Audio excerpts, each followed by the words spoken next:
These are XJ6 Jaguar taillights.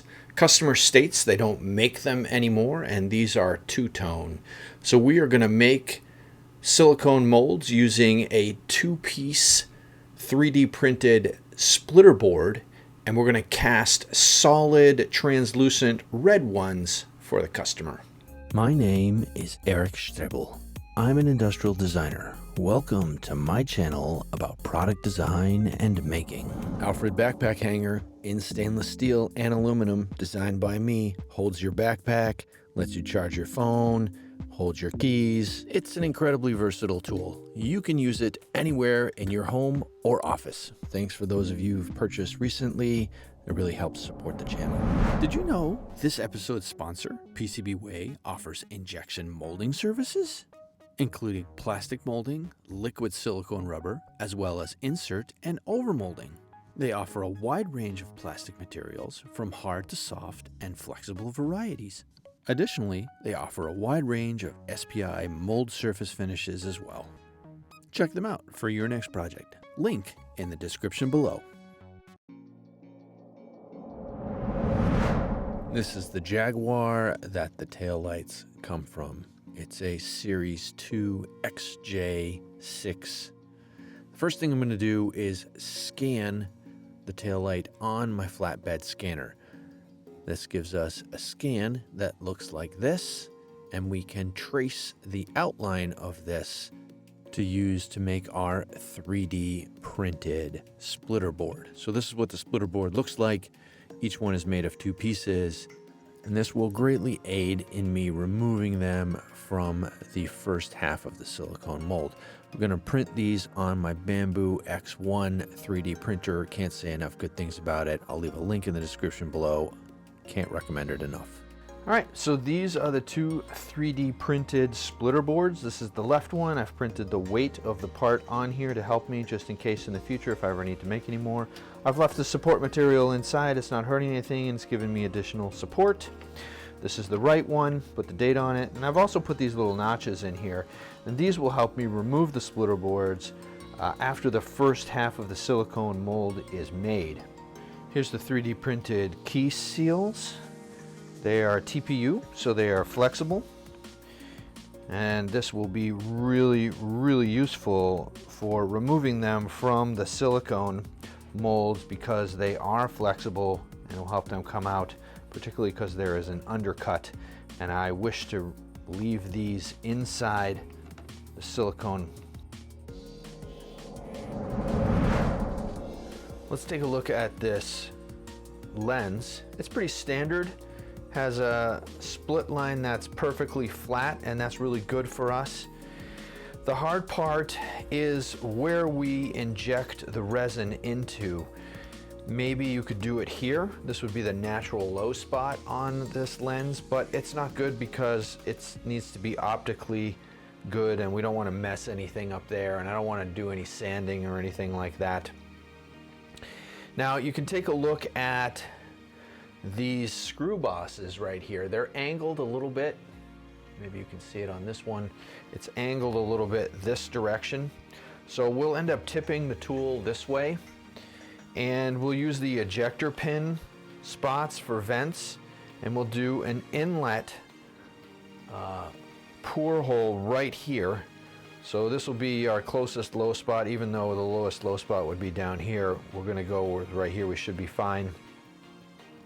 And we'll do vents all around here and then on these screw bosses as well. So we'll end up tipping the tool at about 30 degrees.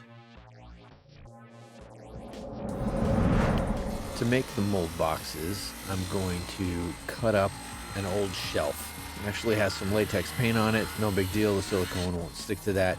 But this is an actual piece of wood, about 3/4 of an inch thick.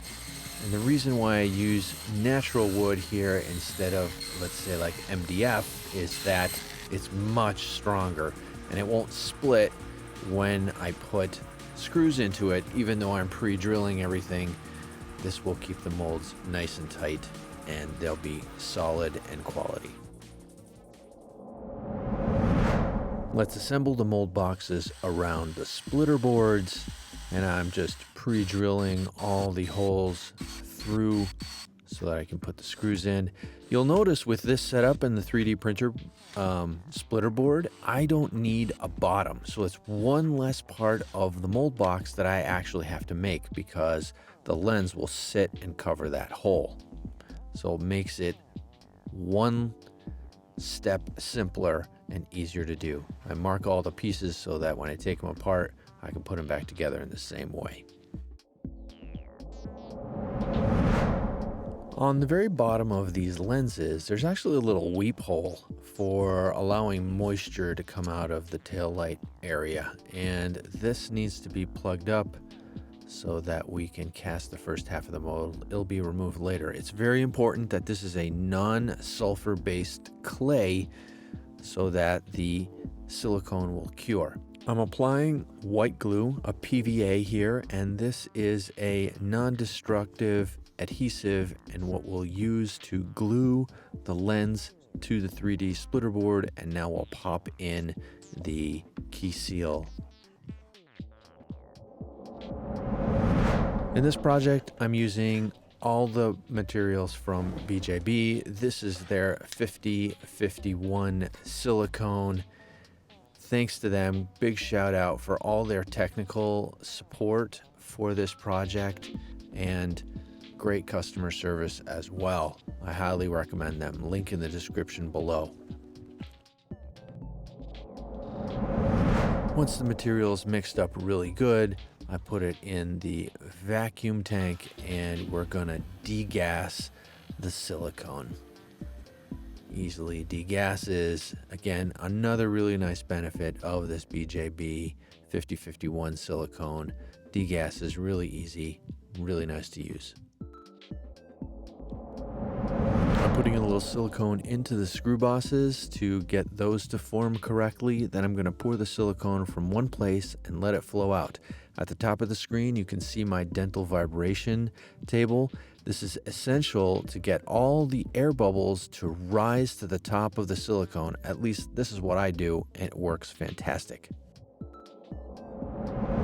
I'm going to demold the silicone tools from the mold box, and I want to leave the part in the silicone. I do not want to take that out. That is the purpose of the 3D printed splitter board and the flexible TPU key seal so that I can take them out. Here I trim off the edges so the mold lays flat on the table. Let's remove the tape from the back side. And there's a little bit of trimming to do here. This is the flash from the key seals. And I also remove the clay at the bottom from the weep hole. And then I have to go around and scrape off the white glue, PVA, and a little bit of silicone to get a really nice clean edge. But I want to leave the part in the tool. Next, we need to create the vent holes. And I use a piece of copper wire that I pull to straighten so I can get some nice straight pieces of copper. I'm going to cut this into 1.5 inch pieces, and these will become my vent holes for the project. We'll end up super gluing these onto the lenses once I have them all cut and prepped. So I dip the ends into some super glue and I put some Instacure on the end of a brush to adhere them onto the lens. These are the 3D printed pour spouts or holes, whatever you want to call them. You'll see they have the same taper as the syringes that I use to funnel the resin into the molds. I sand about a 30-degree angle on here, and because I don't know what reaction the silicone will have to this 3D printed material, I cover it in shellac and then super glue it onto the lens. These are the finished molds before we pour the other half of the silicone. I need to put some release agent on all the silicone, but only the silicone, not onto the lens or the part in any way, shape, or form. Let's mix up some more silicone, and I'm using a 5130. This is slightly softer, and it also has a little bit more viscosity, meaning it'll pour a little bit easier into the back half of the mold, and it'll allow me to take the part out of the mold a little bit easier. In this case, I'm pouring the silicone right into the middle of the part so that it can flow out everywhere. I'm also using vibration here to help flow the material and to bring the bubbles to the surface to get a nice bubble-free silicone part.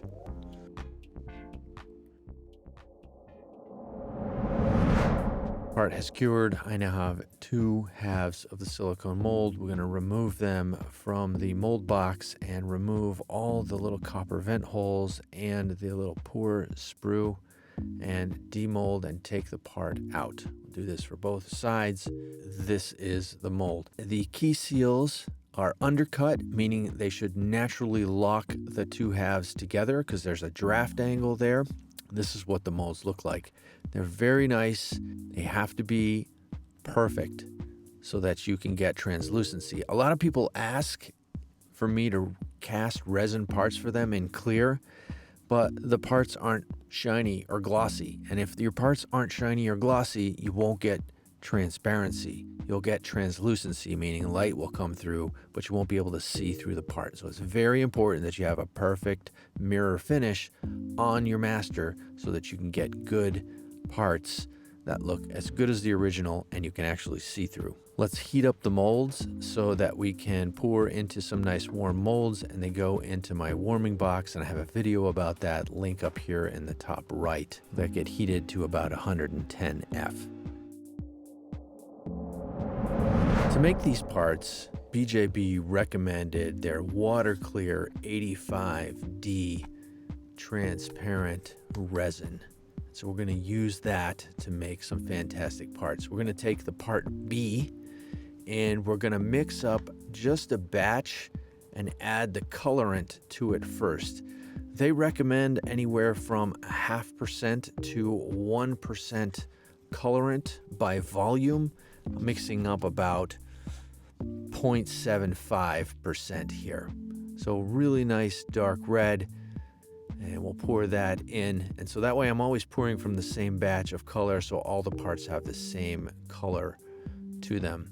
We'll add the part A, we'll mix thoroughly, and we'll put this into the vacuum tank to degas and remove all the bubbles before we pour the part.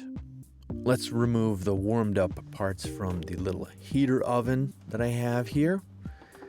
And I'm going to place them on 2 sheets of glass that are tipped about 30 degrees. We'll insert my 60cc syringes, and this is where I will pour the resin into, and it will flow out and then come out through all the little weep holes and give us a good part. We'll load this into my 10-gallon pressure tank, and the parts will cure heated under pressure to give us some fantastic parts. So I'm just letting the air into the tank, 50, 60 PSI. I'm letting these parts cure 6 to 8 hours or overnight before I remove them from the tank. Let's take them out and let's see what we got. This is what they look like when they come out of the tank. Most of the resin has flowed through the parts and some of it out the weep holes in the top, and that's no big deal. Let's see. All right, first part. Oh, it looks fantastic. Very, very juicy, like a piece of candy, blood candy. All right, let's take a look at the other one. Peel the mold apart. Very nice, very nice. Let's remove that. Backside. Fantastic. These are quality parts. They came out absolutely stunning. Just gorgeous parts. Very, very pleased with how these turned out. Real nice translucency. Let's compare it to the original. Very, very close in color. And they're solid where the other ones were two-tone. So very successful parts. I'm very pleased with these. Both sides, front and back side, just came out fantastic. This is what the resin looks like in the cup, and this is not cured in the pressure tank. This is why you need a pressure tank. So when the resin cures and it comes in contact with the air, it will bubble, and you need a pressure tank to prevent this. Let's talk about the cost for this project. You're looking at anywhere from $1,000 to $2,000 for something like this. That includes my labor, of course, materials. It's a time-intensive process, but you get very excellent parts. So between the mold cost and the part cost per piece, you're looking at anywhere from $1,000 to $2,000, but you get excellent, fantastic quality, bubble-free, resin cast parts. If your company needs some special projects done, feel free to reach out.